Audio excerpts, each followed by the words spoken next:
Good morning everyone. Welcome to TSN the school. Myself Swati Mahavar. Today we start the economics of class 9th. We start with chapter number 2 people as resource.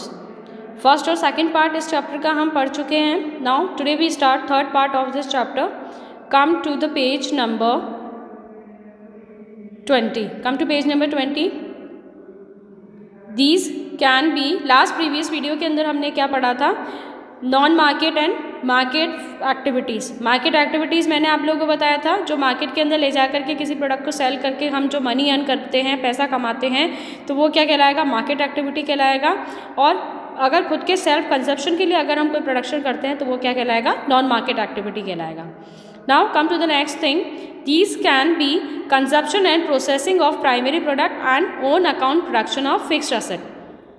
अब ये सारी चीज़ें market और non market दोनों किसके अंदर आ जाती है, consumption and processing of primary product. यानी कि जो रॉ मटेरियल हमने प्राइमरी प्रोडक्ट से लिया है, प्राइमरी एक्टिविटी से लिया है, उसके ऊपर प्रोसेसिंग करके जो हमने फिक्स्ड एसेट को यूज़ करके जो प्रोडक्शन किया है वो किसके अंदर आ जाएगा, non market and market activities के अंदर. Due to historical and cultural reason, there is division of labor between man and woman in the family. Family के अंदर मैंने आप लोगों को लास्ट वीडियो के अंदर बताया था कि मैन और वुमेन दोनों के जो वेजेस होते हैं उसके अंदर भी डिस्क्रिमिनेशन होता है. क्यों? क्योंकि दोनों की वर्किंग एबिलिटी कैपेबिलिटी कम अलग अलग मानी जाती है. यानी कि वुमेन की एबिलिटी कम मानी जाती है in comparison to the man. तो वुमेन को पैसा कम दिया जाता है, वेजेस कम दिए जाते हैं in comparison to man. Women generally look after domestic chores and man work in the field. ज़्यादातर क्या देखा जाता है कि जो वुमेन होती है, जो फीमेल होते हैं, वो कहाँ काम करते हैं, घर के अंदर, घर के कामों के अंदर ही व्यस्त रहते हैं. और जो मेल होते हैं, जो मैन होते हैं, वो फील्ड के अंदर जा कर के या किसी प्रोडक्शन एरिया के अंदर जा कर के वो लोग काम करते हैं. Sakal's mother Sheela cooks food, clean utensil, washes clothes, clean the house and looks after her children. जो घर की लेडीज़ जो काम करती हैं, घर के सारे काम, खाना बनाना, बर्तन साफ़ करना, कपड़े धोना, बच्चों को संभालना, घर क्लीन करना, तो ये सारे काम सकल की मदर करती थी. Sakal's father Boota cultivates the land. और सकल के जो फादर थे वो लैंड कल्टिवेशन का काम करते थे, प्रोडक्शन करते थे. Sells the produce in the market and earn money for the family. और वही प्रोडक्टिव आइटम वो मार्केट के अंदर ले जा करके सेल करते और मनी अर्न करते थे. Sheela is not paid for the services delivered for an upbringing of the family.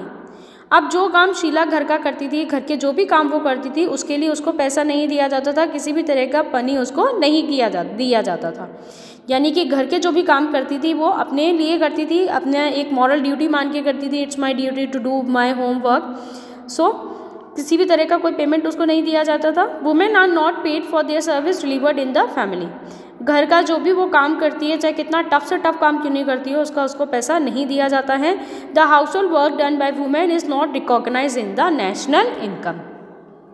अब जो काम वो लेडी घर पे करती है, वुमेन जो काम घर पे करती है, जैसे कि शीला अपने घर पर जो भी काम किया करती थी, वो काम नेशनल इनकम के अंदर कैलकुलेट नहीं होते हैं. क्यों नहीं होते हैं? क्योंकि ये किसी भी तरह का कोई मनी जनरेट नहीं कर रहे हैं, किसी भी तरह का कोई इनकम जनरेट नहीं कर रहे हैं, कोई पैसा ये नहीं कमा रही है. तो ये एक एक्टिविटी किस में आ जाएगी, नॉन इकोनॉमिक एक्टिविटी. यानी कि जो नॉन इकोनॉमिक एक्टिविटीज़ होती है उसको नेशनल इनकम के अंदर कैलकुलेट नहीं किया जाता है. Geeta mother of Vilas earned an income by selling fish. अब विलास की जो मदर है गीता, उनकी हम बात करते हैं. सकल और विलास के बारे में मैंने आप लोगों को बताया था प्रीवियस वीडियो के अंदर, हमने डिस्कस की थी दोनों की स्टोरी. फर्स्ट वीडियो में सकल की और सेकंड के अंदर विलास की. तो दोनों की स्टोरी के अंदर दोनों की फैमिली कंडीशंस क्या थे, अलग अलग थे. विलास की जो मदर थी वो फिश सेलिंग का काम करती थी. Thus, women are paid for their work when they enter the labor market. अब वो फिश ले जा कर के जब मार्केट के अंदर सेल करती थी तो उसको मनी दिया जाता था, उसको पे किया जाता था. Their earning like that of their male counterpart is determined on the basis of education and skill. और उसके एडुकेशन और स्किल के बिहाफ पे जो उसको मनी पे किया जाता है वो क्या कहलाता है, उसका इनकम कहलाता है. और उसके एडुकेशन और स्किल के अकॉर्डिंगली उसको पे किया जाता है. जितना वो एडुकेटेड होगी उतना ज़्यादा उसको पैसा दिया जाएगा, जितने अच्छे उसके स्किल होंगे, उसमें टैलेंट होगा, तो उसी लेवल के ऊपर उसकी इनकम भी डिपेंड होती है. Now come to the next side. Education helps individual to make better use of the economic opportunities. Education क्या होता है, एक इंडिविजुअल को अच्छी इकोनॉमिक अपॉर्चुनिटी प्रोवाइड कराता है। इकोनॉमिक का मतलब ऐसी अपॉर्चुनिटी प्रोवाइड कराता है जिससे वो मनी क्रिएट कर सकता है, पैसा कमा सकता है। Available before him, education and skill are the major determinant of the earning of any individual in the market. कोई भी इंडिविजुअल मार्केट के अंदर ले जा करके मनी अर्न कर सकता है अपनी एडुकेशन और स्किल के according. A majority of women have merged education and law skill formation।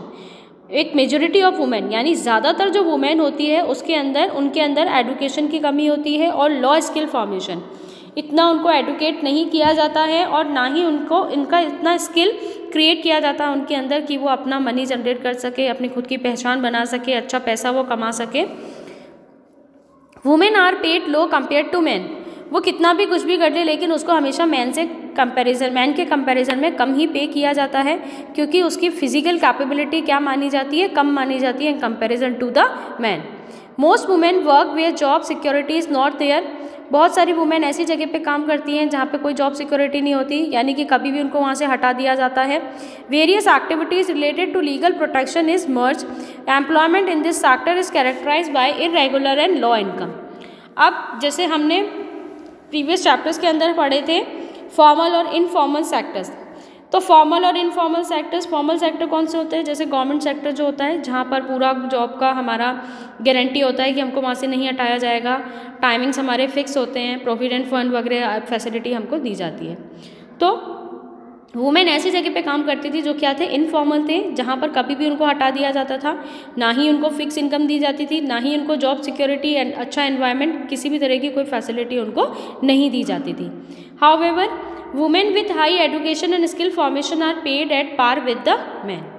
जिस वुमेन की अच्छी एजुकेशन होती थी, अच्छा फॉर्मेशन होता था, उसको भी कम पैसा दिया जाता था in comparison to man. Among the organise sector teaching and medicine attract them the most. अब ज़्यादातर जो वुमेन है वो किस लाइन के अंदर है, टीचिंग और मेडिसिन। या तो बेटियों को टीचर बनाया जाता है या फिर उनको मेडिकल लाइन में डॉक्टर वगैरह बनाया जाता है। Some women have entered administrative. बहुत सारी वुमेन ऐसी हैं, कुछ वुमेन ऐसी हैं जो एडमिनिस्ट्रेशन के अंदर आई हैं, लीडरशिप के अंदर आई हैं, and other services including job that need high level of scientific and technological competence. और कुछ ऐसी जॉब्स के अंदर आए हैं जहाँ पर साइंस और टेक्नोलॉजी की इंपॉर्टेंस होती है। आस्क योर सिस्टर और classmate what she would like to take up a career. ठीक है, आपकी सिस्टर या आपकी किसी क्लासमेट फ्रेंड्स को आप पूछो कि क्या बनना चाहते हैं वो, तो इन्हीं में से कुछ उसका सपना होगा। जो हमने अभी ये डिज़ाइनेशंस यहाँ पे देखे उसी में से उसका कोई एक ड्रीम होगा। Now come to the next topic, quality of population. क्या क्वालिटी होता है पॉपुलेशन का?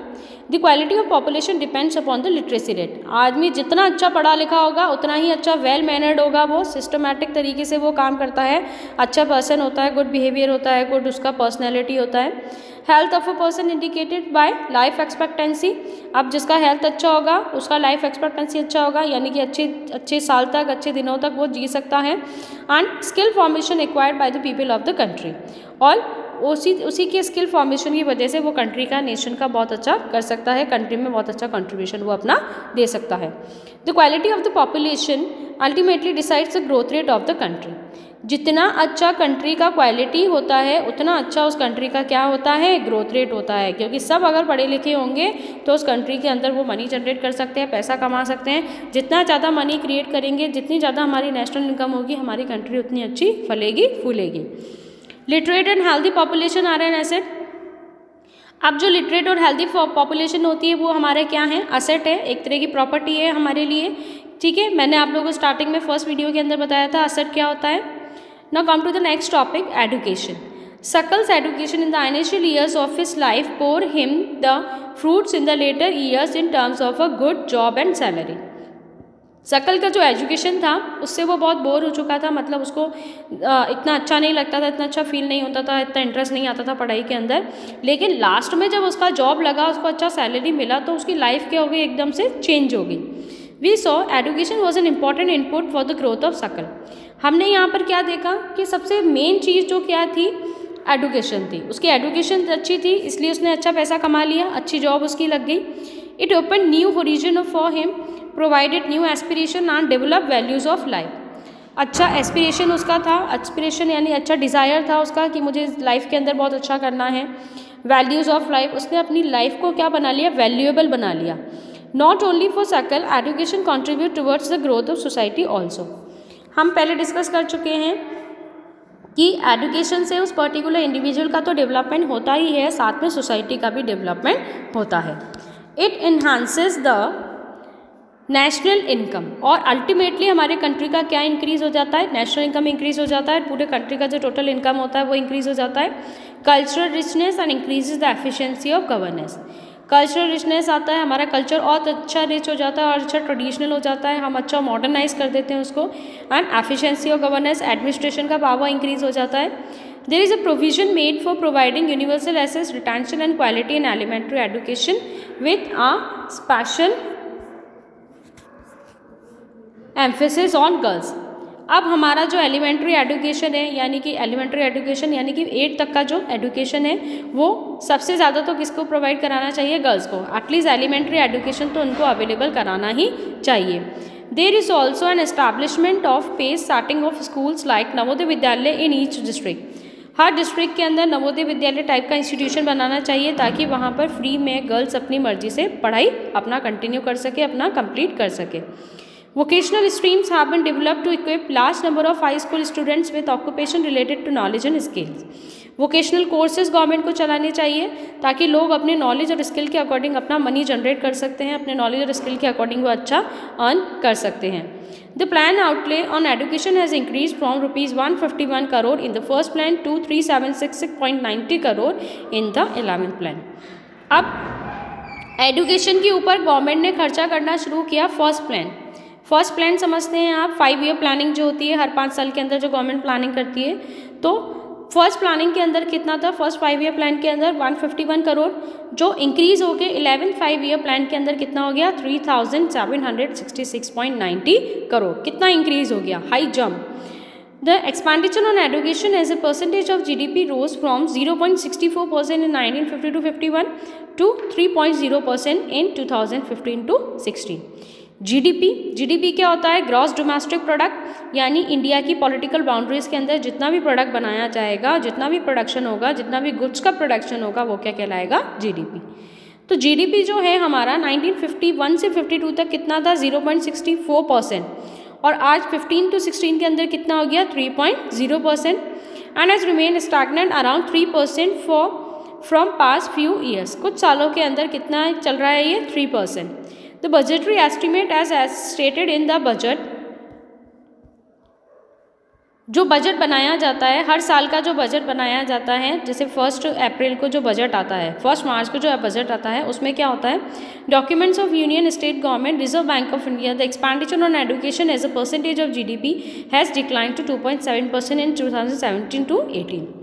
2017-18 के अंदर हमारा जीडीपी डिक्लाइन हुआ, जैसे हमने अभी पढ़ा 15-16 के अंदर तो कितना था 3.0%, ठीक है। उसके बाद 2017-18 के अंदर ड्रॉप हो गया ये 2.7%। The literacy rate has increase from 18% in 1951 to 74% in 2010-11। अब देखो कितना हाई जंप आया यहाँ पे।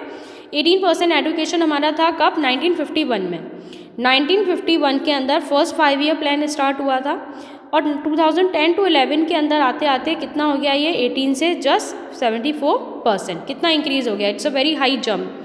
Literacy is not only a right, it is also needed to if the citizens are to perform their duties and enjoy their rights properly. Literacy एक right ही नहीं है, एक ह्यूमन राइट ही नहीं है, बल्कि एक मॉरल ड्यूटी भी है, जैसे पेरेंट्स की एक मॉरल ड्यूटी बनती है। अब राइट तो आपको किसने दे दिया, गवर्नमेंट ने। गवर्नमेंट ने आपको राइट दे दिया, राइट टू एजुकेशन, कि आपको पढ़ने का अधिकार है, लेकिन ये आपके पेरेंट्स का मॉरल ड्यूटी बनता है कि आपके पेरेंट्स आपको ये राइट दिलाएं। आपका हक तो है इसके ऊपर, लेकिन ये हक दिलाने का हक किसके हाथों में है, हमारे पेरेंट्स के हाथों में है। However, a vast difference is noticed across different sections of the population. Literacy among males is nearly 16.6% higher than female, and it is about 16.1% higher in urban area as compared to the rural area. अब mails का जो literacy rate है वो 16.6% high है, किससे, female से, और 16.1% ज़्यादा कहाँ पर है, अर्बन एरियाज़ के अंदर in comparison to the rural areas. कहने का मतलब ये है कि फीमेल का एजुकेशन लेवल कम है in comparison to man, man का ज़्यादा है, और अर्बन एरिया का एजुकेशन लेवल ज़्यादा है in comparison to the rural area. Rural area का जो एजुकेशन लेवल है वो क्या है, कम है। इन 2011 के अंदर क्या हुआ, literacy rate varied from 94% in Kerala to 62% in Bihar. Literacy rate 2011 में 94% केरला में, सबसे अच्छा कहाँ पर, केरला में, और सबसे बेकार कहाँ पर, बिहार के अंदर, कितना, 62%। तो ध्यान रखना आप लोग कि केरला क्या है, हाईएस्ट है, और लोएस्ट लेवल पे कौन आता है, Bihar, in comparison to the literacy rate. The primary school system has expanded to over 8.41 lakh in 2015 to 16। Primary school system जो है वो कितना इंक्रीज हो गया 2015 to 16 में, 8.41 lakh। Unfortunately, this huge expansion of school has been diluted by the poor quality of schooling and high dropout rates। ठीक है, अब ये जो सिस्टम है, इतना अच्छा स्कूल खोलने के बाद भी यहाँ पर क्या हो गया, बच्चों ने स्कूल छोड़ दिए, बच्चे स्कूल नहीं जाते थे। किसकी वजह से नहीं जाते थे, बहुत सारे रीजंस है जिसकी वजह से जो पेरेंट्स थे अपने बच्चों को नहीं पढ़ा पाते थे स्कूल्स के अंदर। सो इसके बाद का after this we have to discuss in the next 4th part जो आएगा इस चैप्टर का, उसके अंदर हम डिस्कस करेंगे। यहाँ तक समझ में आया आप लोगों को, clear to you this all this chapter which I explain in these 3 videos. So read it carefully and make your notes and make your question answers, write question answers in your notebooks, complete your works, stay home, stay safe, and thanks for watching this video.